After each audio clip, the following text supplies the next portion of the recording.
আজ আমাদের আমন্ত্রিত অতিথি হিসেবে আছেন ঢাকা বিশ্ববিদ্যালয়ের শিক্ষক অধ্যাপক জুবাইদা নাসরিন। অধ্যাপক জুবাইদা নাসরিন, আপনাকে আমাদের অনুষ্ঠানে স্বাগত জানাচ্ছি। ধন্যবাদ। আমাদের এই অনুষ্ঠানে আপনি প্রথমবারের মতো এসেছেন। আপনাকে পেয়ে আমরা অত্যন্ত খুশি। আমার ধারণা আমাদের দর্শকদেরও অনেক চাহিদা হয়তো আপনার মাধ্যমে পূরণ হবে, কারণ তারা অনেক কিছু জানতে চান। আমরা অনেককেই পাই, তারপরেও যাদের কাছে সরাসরি কিছু কথা আমরা শোনার আশা করি তাদের মধ্যে আপনি একজন। জুবাইদা নাসরিন, প্রথমে প্রসঙ্গে চলে আসি। আপনি জানেন, যদিও আপনি এই মুহূর্তে দেশের বাইরে আছেন, কিন্তু দেশ সম্পর্কে সব খবরই নিশ্চয়ই আপনি জানেন, কারণ অনলাইনটা এতই শক্তিশালী এখন। আমাদের এখানে যা কিছু ঘটে, যখন আমরা জানি তখন আপনারাও জানেন।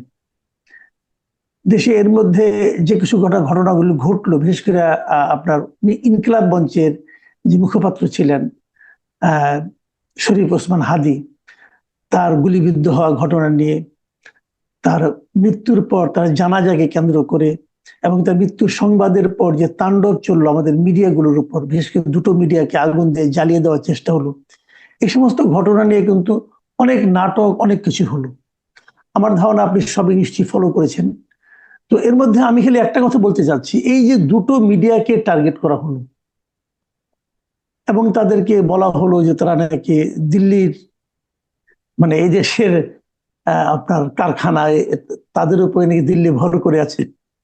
অথচ আমরা দেখেছি গত 15 বছর এই দুটো মিডিয়াই বেসিক্যালি হাসিনা সরকারের প্রবল বিরোধিতা করেছে।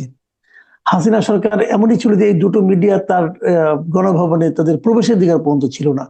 তো যে মিডিয়া দুটোর সঙ্গে হাসিনা সরকারের সবচেয়ে বেশি বিরোধ ছিল, সেই মিডিয়া দুটোকেই আপনার দিল্লির মানে মিডিয়া হিসাবে, ভারতের মিডিয়া হিসাবে এই যে আখ্যায়িত করা এবং এর মাধ্যমে মানুষকে উত্তেজিত করতে পারা, এই বিষয়টা আপনার কাছে আসলে মানে কিভাবে আপনি এটাকে মূল্যায়ন করবেন? ধন্যবাদ।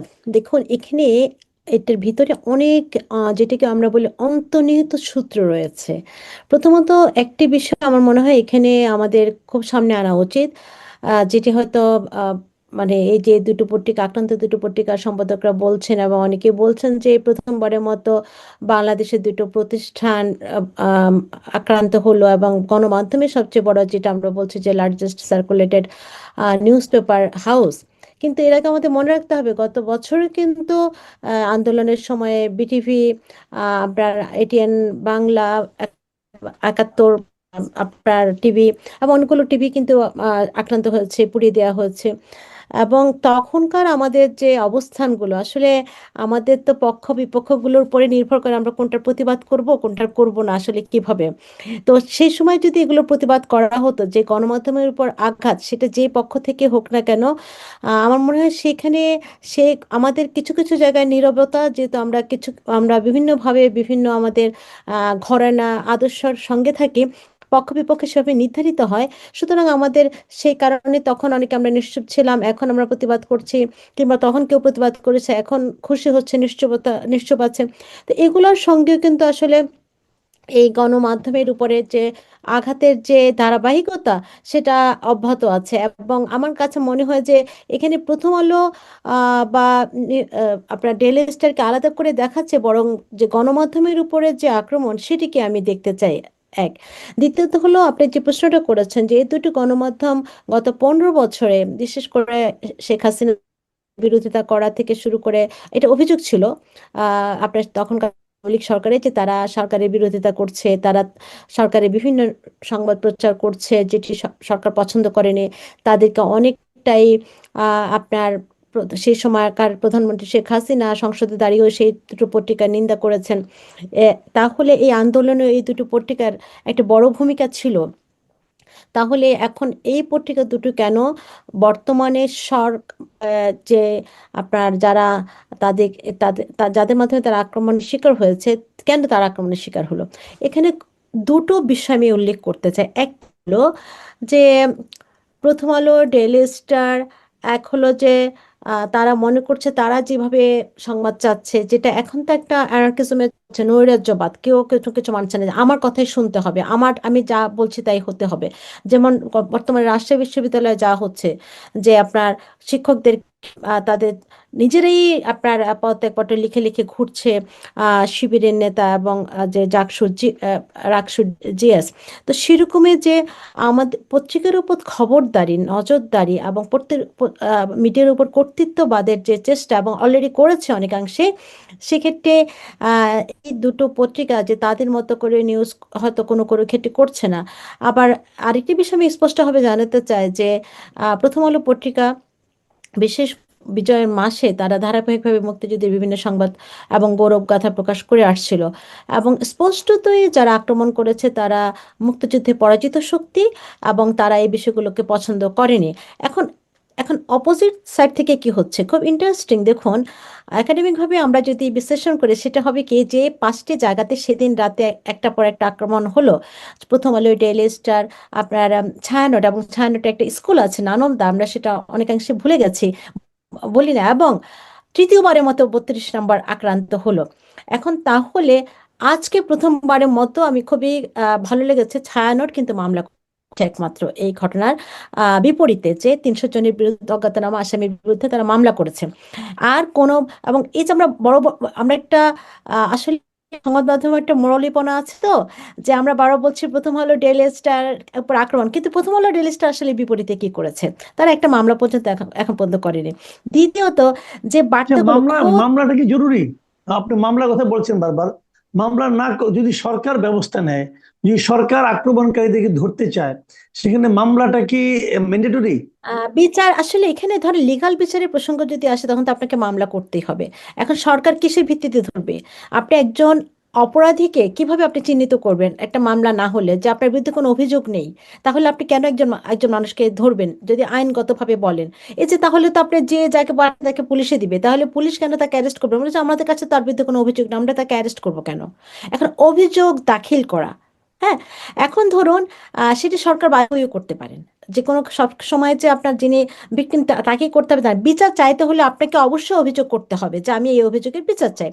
দ্বিতীয় হলো যে এখন খোদ সরকার যেখানে বলছে যে আহ, বিচ্ছিন্ন উগ্রগোষ্ঠী রয়েছে, সরকার স্বীকার করে নিচ্ছে যে বাংলাদেশে গোষ্ঠী রয়েছে, কিন্তু আমরা দেখেছি যে যে দুটি বড় প্রতিষ্ঠান আক্রান্ত হয়েছেন, তারা বলছেন স্বার্থান্বেষী গোষ্ঠী। হ্যাঁ, স্বার্থান্বেষী গোষ্ঠী তারা কিন্তু বলেছেন যেদিন আপনার তারা একটা নোটিশ দিয়েছেন যে আজকে প্রথম আলো ডেইলি স্টার আক্রান্ত হওয়ার কারণে কালকে পত্রিকা বের হবে না। এবং প্রথমবারের মতো এটি অত্যন্ত বেদনাদায়ক। কিন্তু কাদের দ্বারা আক্রমণের শিকার হলো সেই জায়গাটি কিন্তু উল্লেখ পর্যন্ত করেননি। এবং যে স্বার্থান্বেষী মহল এবং উগ্র গোষ্ঠী দুটো কিন্তু আলাদা শব্দ। এখন স্বার্থান্বেষী মহল বলতে কিন্তু অনেক ইন্টারপ্রিটেশনের সুযোগ আছে। এখন তাহলে এই যে তাদেরটা তাগাদা, আমার কাছে মনে হচ্ছে যে তারা মানে তাদের বিরুদ্ধে যেন কোনো ধরনের আহ, ভারত কিংবা আপনার অন্য কোনো সংস্কৃতি থেকে তারা একেবারে ধুয়ে মুছে সব সাফ করার মতো করে তারা খুব টেকনিক্যালি একটা অবস্থান দাঁড় করিয়েছে। এবং আরো বলেছেন যে সরকারকে বিপদে ফেলার জন্য গোষ্ঠী এই এই গোষ্ঠী, কোনো স্বার্থান্বেষী গোষ্ঠী এসব করছে। এখন প্রশ্ন হলো, কেন এই আলাপগুলো আমি পারছি? এই আলাপগুলোর পাড়ার প্রাসঙ্গিকতা হলো যে আসলে আমরা যে কেন কথা বলতে পারছি না, সংগত একটা মূল জায়গাটা কি, ফ্রিডম অফ এক্সপ্রেশন, যে আমি যেটা কথা বলতে চাই আমাকে তা আমার মতো করে বলতে দেওয়া। আমাকে কথা বলতে দেওয়া মানে এই না যে আচ্ছা আপনি কথা বলেন, আমি আমার মতো করে বলতে পারছি কিনা, সেটা হলো ফ্রিডম অফ এক্সপ্রেশন। হ্যাঁ, এখন যেটা গণমাধ্যমের সবচেয়ে বড় জায়গা, সেটাকে এস্টাবলিশ করা। এখন তাহলে আমি আপনার মামলা না হোক, প্রতিবাদ হোক, প্রতিবাদের ধরন কি হবে, প্রতিবাদের ভঙ্গি কি হবে, প্রতিবাদের ভাষা কি হবে, সেটা কিন্তু খুব গুরুত্বপূর্ণ। এখন দেখুন, তাহলে এই যে ভারতের সংশ্লিষ্টতা এবং ভারত বিরোধিতা, এখন কেন এই আক্রান্ত প্রতিষ্ঠানগুলোকে তাদের এই ভারত বিরোধিতার জায়গাটাই যেতে হচ্ছে, এবং যারা আক্রমণ করছে তাদের পক্ষ একভাবে পরোক্ষভাবে তাদের পক্ষে দাঁড়াতে হচ্ছে। এবং আরও খুব গুরুত্বপূর্ণ, আজকে আমরা দেখেছি ডেইলি স্টোরের সম্পাদক তিনি বলছেন যে তারেক জিয়াকে কেন্দ্র করে যে আমরা দেখেছি যে স্পিচ দিয়েছেন, যে আমরা মনে করি যে হুবহু এরকম না হলে যে তারেক জিয়ার নেতৃত্বে যে বাংলাদেশ থাকবে, সেখানে অনেক বেশি ফ্রিডম অফ এক্সপ্রেশনের চর্চা হবে। এখানে আমি একটা কথা স্মরণ করে দিতে চাই, বাংলাদেশের যে গণমাধ্যম থেকে আমরা সবাই যে ভুলটা করছি, আমরা বারবার এই 15 বছরের ইতিহাসটা আনছি, কিন্তু বাংলাদেশের ইতিহাস কিন্তু 15 বছরের না। আমরা কিন্তু বিএনপির আমলেও হাওয়া ভবন বলেন, সে আপনার আপনার রমনার বটমূলে বোমা হামলা বলেন, আমরা উদীচী সমাবেশে বোমা হামলা বলেন, সেই নেত্রকোনা সিনেমা হলে আক্রমণ বলেন, এবং 63-64টি জেলা একই সময় বোমা হামলা বলেন, সবকিছু কিন্তু এই বাংলাদেশ রাষ্ট্রের ইতিহাসেরই অংশ। সুতরাং আমরা এমন করে এখন আমরা খুব আমরা একাডেমিকভাবে যেটা বলি, খুব পাস্ট ইনসিডেন্ট বা পাস্ট ঘটনাগুলো, ইতিহাসকে আমরা বারংবার হয়তো মনে আসে, মনে দাগ কাটে, কিন্তু মানে এই না যে আমাদের আগের ইতিহাসটাকে আসলে আমাদের খারিজ করে দিতে হবে। সুতরাং আমি কার কাছে কি চাচ্ছি এবং কেমন করে চাচ্ছি, এবং অনেকেই আমি দেখেছি সামাজিক যোগাযোগের মাধ্যমে যে ডেইলি স্টার সম্পাদক মাহফুজ আনামের বক্তব্যকে অনেকটাই বলছে আগেই সমাপনের বক্তব্য। তাহলে এটি কিন্তু আমি ডেইলি স্টার প্রথম আলোর বিষয়ে বর্ণনা করছেন, এটি সামগ্রিক যে গণমাধ্যমের যে এক ধরনের একটা কাপাকাপির মতো অবস্থা, সেটিকে ইন্ডিকেট। এখন দেখুন, তাহলে যে প্রশ্নটি খুব গুরুত্বপূর্ণ, যে আক্রমণের আক্রমণের মূল যদি স্লোগানই হয় ভারত এবং আওয়ামী লীগ, কিংবা ভারতের, বিশেষ করে ভারতকে কেন্দ্র করে প্রথম আলো ডেইলি স্টারের যে বিষয়টি, যে তারা যে বিষয়গুলো এসেছে, যে তারা একটা গোষ্ঠীর পারপাস আছে, তারা তারা হাদিকে ঠিকমতো উপস্থাপন করেনি। তো এই জায়গাগুলোতে স্পষ্ট যে তাহলে এই দুটো দুটো দিক আছে। এখন আমি কোন বয়ানের ক্ষেত্রে, আবার বয়ানকেও ঠিক এন্ডোর্স করার ক্ষেত্রে আমি কি কি করছি, অ্যাক্টরস, আমাদের অ্যাক্টরগুলো কি কি হচ্ছে, হ্যাঁ, অ্যাকশনগুলো, আমি অ্যাক্টরস। তাহলে দেখুন, যারা আক্রমণ করেছে, যে উপলক্ষে করেছে এবং যে কেন্দ্রিকতা করেছে, আমি মনে করি এখন সংবাদ মাধ্যমের অবস্থান এবং তাদের বক্তব্য তাদের সে আগ্রাসী মনোভাবকে আবার চাঙ্গা করছে, ভাবে সমর্পণের একটা রাজনীতি হচ্ছে। তাহলে এখন এখন যে প্রশ্নটা মূল জায়গা, যে কেন 15 বছরে বা এই আন্দোলনের একটা বড় ভূমিকা এই দুটো প্রতিষ্ঠান এবং মিডিয়া হাউস থাকলেও এখন তারা আক্রমণের শিকার হচ্ছে। আপনাকে, আমাকে, সবাইকেই মনে রাখতে হবে আসলে আমাদের শত্রু মিত্রগুলো চেনা খুব জরুরি। আমাদের আসলে যে আমরা পক্ষ বিপক্ষ বলি, আমাদের আন্দোলন, আমাদের কার সময় আমরা কোথায় গিয়ে বিরোধিতা করব, কোথায় গিয়ে আমরা প্রতিবাদ জানাবো, সেগুলো খুবই রাজনৈতিক আমাদের অ্যাকশন। আমাদের সবার জন্য সে অ্যাকশনগুলো সমান হয় না, যে কারণে আসলে এই যে এই আমার মতো করে আমি যাকে বন্ধু ভাবছি, আমি মনে করছি সে সবসময় আমার পারপাস সার্ভ করবে, সে সবসময় আমার সঙ্গেই থাকবে। এবং আমার মনে আছে 2017 বা 18-তে বিবিসিতে আমি একবার কথা বলেছিলাম, যখন হেফাজতে ইসলাম শেখ মুজিবুর রহমানের ভাস্কর্যকে ভাঙা নিয়ে তারা আন্দোলন করেছিল। তখন আমি বলেছিলাম যে খোদ দুধ কলা দিয়ে যে সাপ পোষে, সেই সাপ এখন নিচের ঘরেই। এখন সেটা নিয়ে বিবিসি কিন্তু বড় হেডলাইনও করেছিল। তো এখনো কিন্তু আমাদের মনে রাখতে হবে, সেটা আওয়ামী লীগ হোক, সেটা বিএনপি হোক, সেটা যে কোনো রাজনৈতিক দল কিংবা যে কোনো মিডিয়া হাউস, আপনি যাকে দুধ কলা দিয়ে পুষবেন, সেটি যদি আপনার দাঁত থাকে, বিষ থাকে, সেটা আপনাকে ছোবল দিবে। সুতরাং জি। আমরা, আহ, জি বলেন, জি, আপনি শেষ করেন। আমরা, জি, এখন এই যে একটা ইন্ডিয়ার সঙ্গে আমাদের সম্পর্কটা কি, প্রথমে আগে এটি আমাদের খোলাসা করতে হবে। এই যে এখন জি। ইন্ডিয়া কেন অ্যালার্জি, অ্যান্টি ইন্ডিয়া বিষয়টি কেন আসছে, সেটা প্রথম আলোর বিরুদ্ধে হোক, সেটা ডেইলি স্টারের বিরুদ্ধে হোক, সেটা যে কোনো বিরুদ্ধে, অ্যান্টি ইন্ডিয়াকে কেন্দ্র করে যে হামলাগুলো হচ্ছে, এটি স্পষ্টভাবে বলতে হবে এটি একেবারে মুক্তিযুদ্ধ কেন্দ্রিক বিষয়। আমাদের সঙ্গে ভারতের সম্পর্ক মুক্তিযুদ্ধ কেন্দ্রিক, এবং আমি স্পষ্টভাবে বলতে চাই যে এই অ্যান্টি ইন্ডিয়া ফিলিংসের মূল জায়গাটি হলো মুক্তিযুদ্ধের বিরোধিতাকারী এবং মুক্তিযুদ্ধের পরাজিত শক্তির অবস্থান। কারণ তারা মুক্তিযুদ্ধকে মেনে নিতে পারেনি এখন পর্যন্ত, এবং সেটিকে আড়াল করে আবার ভারতকে আনছেন। ভারতের, অবশ্যই আমরা ভারতের আধিপত্যবাদের বিরুদ্ধে, কিন্তু ভারত বিরোধিতা আর ভারতের আধিপত্য বিরোধিতা কোনোভাবে এক বিষয় নয়। কারণ আমার নেইবারশে, আমাদের ভৌগোলিকতা এমনভাবে আষ্টেপৃষ্ঠে আমরা ভারতের সঙ্গে জড়িত আছি, যে সেখানে আসলে ভারতের আধিপত্যের চিহ্নিত জায়গাগুলোকে নিয়ে আমরা কথা বলবো, আমরা নেগোসিয়েশনের জায়গা তৈরি করবো, আমরা সেটা প্রোটেস্ট করব। কিন্তু কখনোই এই যে দিল্লি না, আহ, আপনার ঢাকা, ঢাকা যেটি আমরা দেখেছি হাতিবাজার থেকে উঠে এসেছে, সেটি আমি স্পষ্টভাবে বলতে চাই যে সেটা একেবারে মূল জায়গা হলো 71-এর মুক্তিযুদ্ধ, এবং যেটা আমাদের ভারতের সঙ্গে একটা বড় মানে যেটা সম্পর্কের একটা মূল শক্তি সেটা হলো মুক্তিযুদ্ধ। কারণ আমরা দেখেছি যে বারবার কিন্তু, এবং এই ভারত বিরোধিতার পেছনে আরো যে ঐতিহাসিক আসলে মনস্তত্ত্ব আছে সেটার সঙ্গে এক ধরনের আপনার রিলিজিয়াস সেন্টিমেন্টটা, মানে সেন্সিটিভিটির কাজ করে অনেক অনেক অনেক জায়গাতে। আমরা ভারত বিরোধিতা বলতে হিন্দু বিরোধিতাকে নিয়ে যাই, আমরা ভারত বিরোধিতা বলতে মুক্তিযুদ্ধের বিরোধিতা, মানে মুক্তিযুদ্ধের বিরোধিতা বলতে ভারত বিরোধিতা যায়। এই যে ইন্টার সেকশনালিটির সঙ্গে আসলে এই এই পুরো সেন্টেন্সটার সঙ্গে অনেকগুলো ইন্টারসেকশনাল এজেন্ডা জড়িত। জি। এখন আমরা এই পরিবর্তনগুলো দেখলাম, আপনিও নিজেও ব্যাখ্যা করলেন যে কেন তারা এখনো মামলা করেনি। এটা ঠিক আছে, আপনার একটা ব্যাখ্যা আছে। আমাদের দর্শকরাও নিশ্চয়ই ব্যাখ্যাগুলো বিবেচনা করে দেখবেন। কিন্তু আমরা এর পাশাপাশি যে জিনিসটা দেখলাম যে একটা শ্রেণী যারা নাকি মানে এটা করলো, তাণ্ডবটা করলো, আজকে দেখলাম যে সরকারের একজন উপদেষ্টা বলতেছে যে যারা এই দুটো পত্রিকায় এই ধরনের ভাঙচুর চালিয়েছে, আগুন জ্বালিয়েছে, তাদেরকে তারা আইডেন্টিফাই করতে পেরেছে, এবং আইডেন্টিফাই করতে পেরেছে খুব শীঘ্রই তারা ধরে ফেলবে। এটা আমাদের ধর্ম বিষয়ক যে উপদেষ্টা আছে উনি আজকে একটা বলেছেন।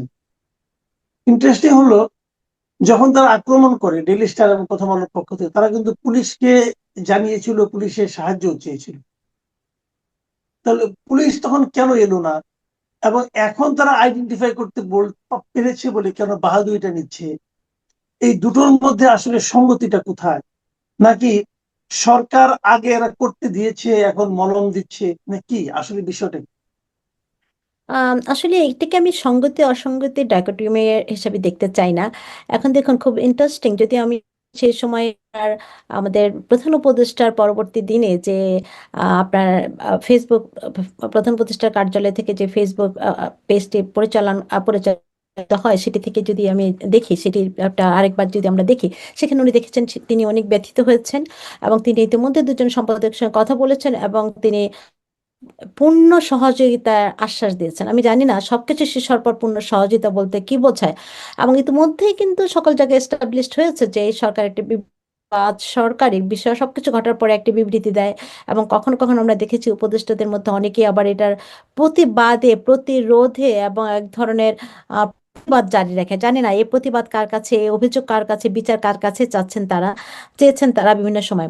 এখন এই সময়ে এসে আমরা দেখেছি যে ঘটনার 45 মিনিট পরে, প্রায় 45 মিনিট পরে কিন্তু সেনাবাহিনীর সদস্যদেরকে আমরা দেখেছি, মানে লাইভে, অনেকের লাইভে, এবং পুলিশকে আমরা দেখেছি, কিন্তু পুলিশ কাউকে ছিল খুব বেশি অ্যাক্টিভ হতে দেখা যায় না। এখন হতে পারে যেটি আসলে গত বছরও আমরা যখন আন্দোলন চলছিল তখনও দেখেছি বিভিন্ন সময় তারা বিভিন্ন জায়গায় ছিলেন, তারা অ্যাক্টিভ হননি, এবং কোথাও মানে শেষের দিকে এসে। এখন এটি হতে পারে তাদের কোনো আহ, পরিকল্পনার অংশ হতে পারে, আবার হতে পারে তারা যে আপনার মব দেখেছেন সেটিতে আপনারা এক ধরনের একটা কৌশল অবলম্বন করেছেন। হতে পারে আপনার তখন তারা সিদ্ধান্তের অপেক্ষায় ছিলেন যে তারা কি করবেন, সেই দিক থেকে উপর থেকে কোনো নির্দেশনা দেওয়া হয়নি। এবং আমার কাছে তবে এই সিচুয়েশন সরকার যে পুরোটা সময় নিশ্চুপ ছিল, নিষ্ক্রিয় ছিল, এটা স্পষ্টতই। এখন এই নিষ্ক্রিয়তার রাজনীতি, নীরবতার রাজনীতি আসলে বুঝতে যে খুব বেশি আপনার অভিজ্ঞ হতে তা না। কারণ এই সরকার কিন্তু রাজনৈতিক দলের সরকার না, কিন্তু স্পষ্টত এই সরকারটি রাজনৈতিক সরকার, এবং এই সরকারের নীরবতার রাজনীতি কিন্তু সবসময় না। কোথায় তিনি নীরব থাকবেন, কোথায় তিনি কথা বলবেন, এটা কিন্তু একটা তার রাজনীতির অংশই। সুতরাং পরের দিনই আমরা দেখেছি প্রেস সচিবকে আমরা সবসময় কথা বলতে দেখি, তিনিও কিন্তু তখন সেই সময়টা তার সহকর্মীদের তার সহকর্মীদের উদ্ধার, কিংবা তার সহকর্মীদের এরকম একটি আহ, বা আমাদের সকলেরই বেদনাদায়ক দুঃখজনক ঘটনা ঘটছে, সে সময় তিনি কোনো কথা বলেন বা তিনি কাউকে সহযোগিতা করতে পেরেছেন বা করেছেন এরকম কোনো বিষয় আমরা দেখিনি। এবং পরবর্তী দিনেও উনি দুঃখ প্রকাশ করেছেন যে কাউকে তিনি সহায়তা করতে পারেননি। এখন কেন পারলেন না, এই প্রশ্নটি কিন্তু খুব জোরালো প্রশ্ন। সরকার কেন কোনো ভূমিকা নিতে পারলেন না? এটি কি আসলে আহ মানে সত্যিকার অর্থে সেই সময় যে মব ছিল সেটির জন্য পারেননি, না আপনার সরকারের কোনো না কোনো পক্ষকে, কিংবা সরকার নিজেই, আহ, আমি বলবো না সরকার একটি পরিকল্পনার পার্ট ছিল, কিন্তু কোনো না ভাবে আসলে, যেহেতু আমরা অনেকদিন থেকে মানে আম, একটা সেন্স যে বাংলাদেশে এই সময় অনেক কিছু ঘটতে পারে, সেই পরিকল্পনাগুলো কি সরকারের মানে এই সেন্সটাতে সরকারের নিশ্চয় আমার চেয়ে অনেক বেশি আছে, কারণ সরকার সকলের দায়িত্বে আছে। তাহলে নিরাপত্তার জায়গাটাকে আসলে সরকার কতটুকু নিয়েছিল সেই প্রশ্নটি এক। তৃণমূলে সরকারের একমাত্র আমি পদক্ষেপ দেখেছি যে নিরাপত্তার প্রশ্ন বলেছেন প্রার্থীদেরকে আপনার লাইসেন্স দেওয়া অস্ত্রের লাইসেন্স দেওয়া হবে।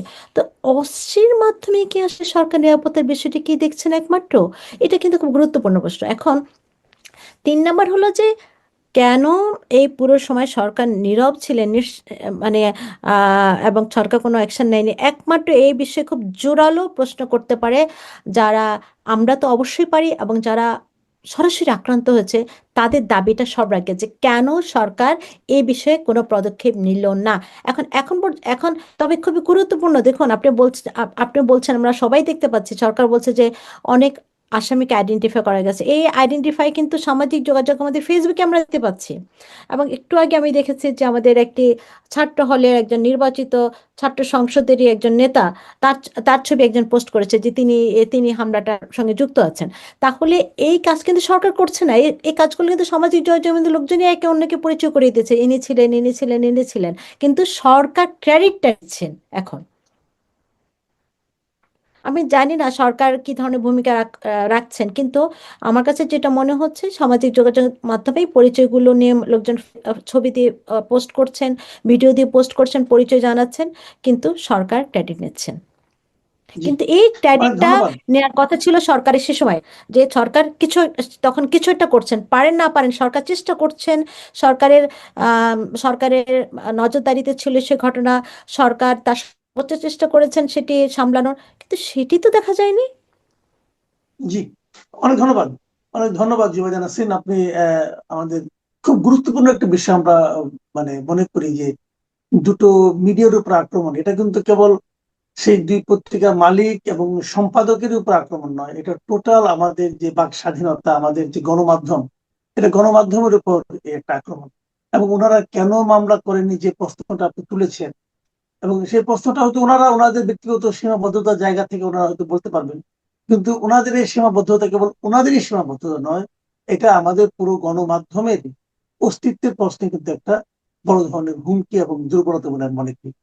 আহ আপনার এই বক্তব্যটা আমার কাছে খুবই গুরুত্বপূর্ণ মনে হয়েছে যে এই ঘটনা, মিডিয়ার উপর এরকম আক্রমণ, এটা সারা দুনিয়াতে কিন্তু এই ডক্টর ইউনূস সরকারের যে ভাবমূর্তি, সেই ভাবমূর্তিকে নিঃসন্দেহে উজ্জ্বল করবে না। প্রিয় দর্শক, আপনারা শুনলেন আহ জুবাইদা নাসরিনের ব্যাখ্যা, আমাদের মিডিয়া এবং মিডিয়ার যারা কর্মকর্তা আছেন তাদের চিন্তা ভাবনা এবং আচরণ নিয়ে আমাদের যে আহ মানে কি বলবো, এটাকে আমরা যেটা বুঝতে পারি না, তাদের আচরণগুলো আমাদের দুর্বোধ্য লাগে। এ নিয়ে ওনার বক্তব্য আপনারা শুনলেন, আপনাদের কেমন লাগলো আমাদের লিখে জানাবেন। আগামীতে যদি উনি আমাদের সময় দেন, আবারও ওনার সঙ্গে আমরা আলোচনা করার আগ্রহ প্রকাশ করছি। এখন এই পর্যন্তই। আল্লাহ হাফিজ।